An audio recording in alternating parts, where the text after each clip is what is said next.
Welcome to the Slop Temple. We pray this video helps. In this video, I will explain how to replace a water pump on a Ford Taurus. First, gather all your necessary tools, including a drain pan, various wrenches, and sockets. Always ensure your engine is completely cool to avoid burns. For safety, disconnect the negative terminal of your car's battery before proceeding with any repairs. This prevents accidental electrical issues.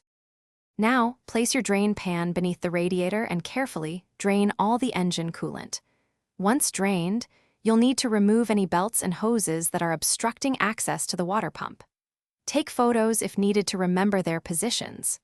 Finally, unbolt the old water pump and gently detach it from the engine block, being mindful of any remaining coolant. Before installing the new pump, thoroughly clean the mounting surface on the engine block to ensure a proper seal. Apply a thin layer of RTV sealant if recommended by the manufacturer.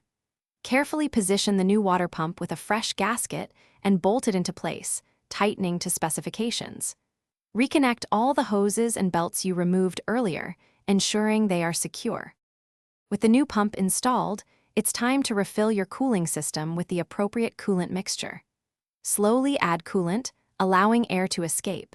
Start the engine and let it run with the heater on high to help bleed any remaining air from the system. Monitor your temperature gauge closely. Remember to check the description for a book that can truly change how you think about money, as well as other great deals. Thanks for watching. Consider subscribing if we helped you.